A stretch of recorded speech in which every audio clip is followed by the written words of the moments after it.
Hi everyone, welcome to the day 2 analysis of Skilling Open quarterfinal knockout stage.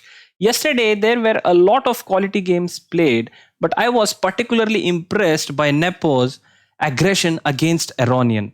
In the rapid section on the day 2, the first game was won by Nepom Niachi, second and third games were quite easily drawn, and the fourth game as black pieces where Aronian had to fight back to tie the second match. Aronian lost it against Nepo's aggression. So let us quickly check what happened in this game and analyze it in depth.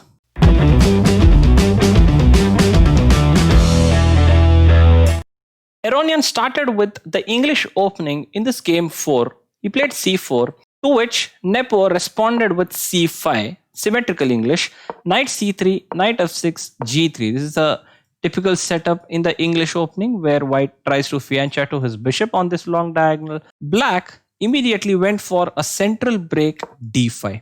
C into d5, knight into d5 was played. Bishop g2, knight stepped back to c7, d3, e5, controlling dark squares in the center. Earlier, knight f3 used to be the main line. Nowadays, bishop e3 has become more fashionable. So bishop e3, bishop e7, rook c1, white is developing the queen side quite aggressively. Knight e6, knight h3. White wants to demoralize black from playing knight c6, which will ruin black's pawn structure. But after castles, black went for a novelty here. Nepo went ahead with knight c6, not affected by the threat of bishop into c6 here, ruining black's pawn structure. Here, there was a game played with the move knight d4 earlier in 1975. But knight c6 is the novelty in this game. After knight c6, Aronian thought for some time and he decided to chop this knight off and go into this imbalanced position where black gets a really bad pawn structure on the queen side, whereas white doesn't get this for free.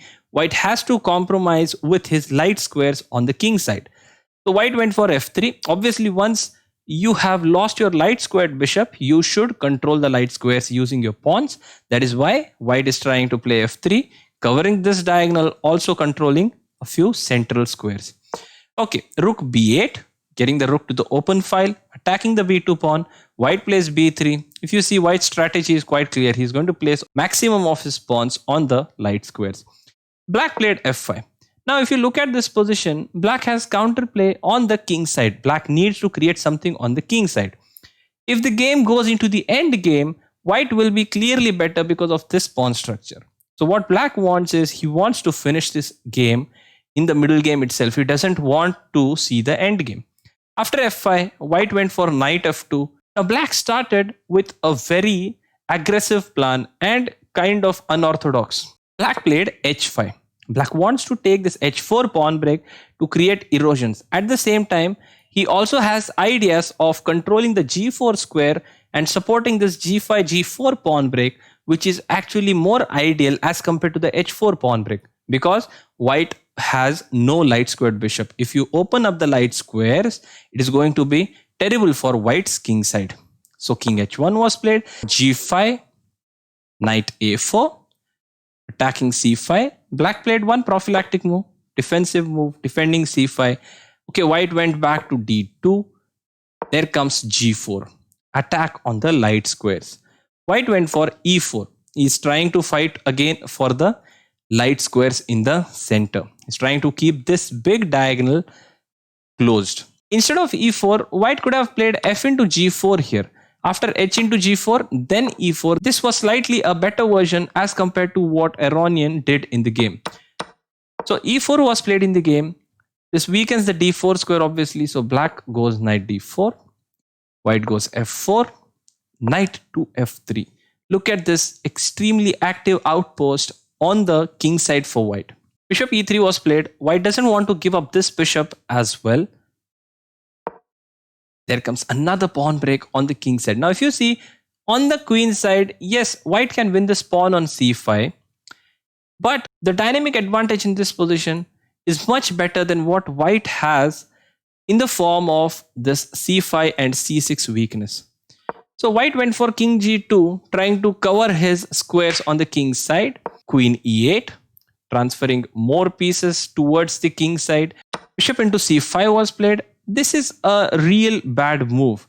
Instead of bishop c5, what white should have done was something like e into e5. Even with this, black gets clear better position, but not as worse as bishop into c5. After bishop into c5, knight into c5, there came queen h5. Now if you see, after queen h5, black is threatening h into g3 followed by queen h2.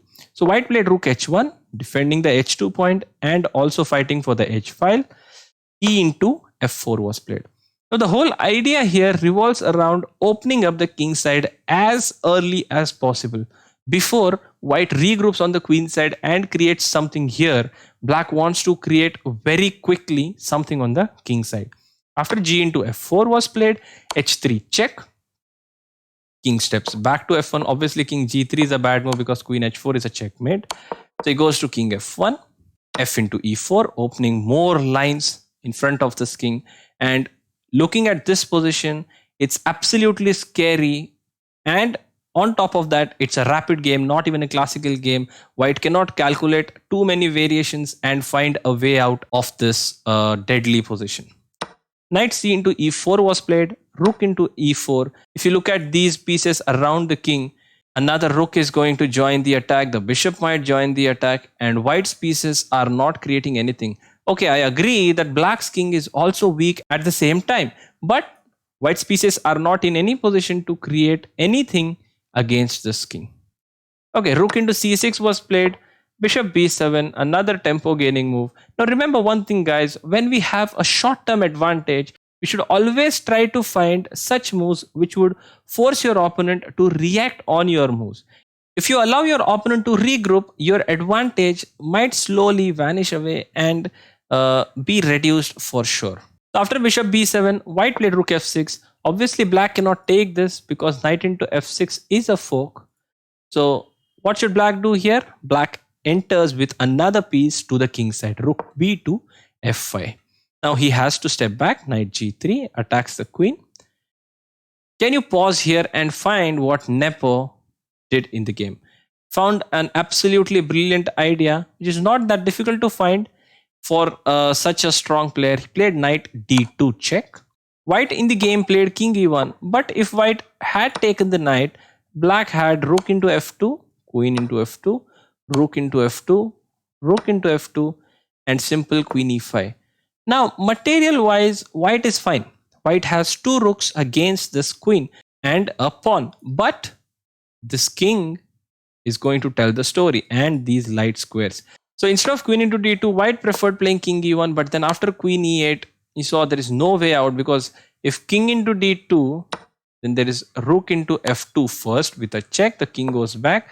This is hanging, this is hanging. White can only resign here. Another option, instead of king into d2, if he decides to play queen e2, first queen into e2 with a check, king into e2, rook into f2 with a check, the king has to go to d1 or e3, rook into f6, and black is simply up a rook and a bishop. White can just resign here. So with this game, Nepo won the match with a score of 3-1 in the rapid section. Now because on the day one, Nepo had lost the rapid section match, they had to play a blitz match.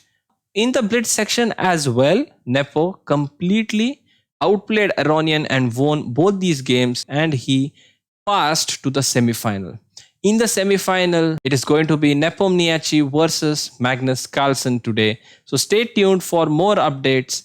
The other semi-final match is also going to be extremely interesting. Wesley So versus Nakamura, two of the top United States players. Let's see how the semi-final fares up today in the night. If you have liked the video and found it instructive, do like it and subscribe to our channel. Also, do not forget to press the bell icon so that you will get notified as soon as we come up with a new video.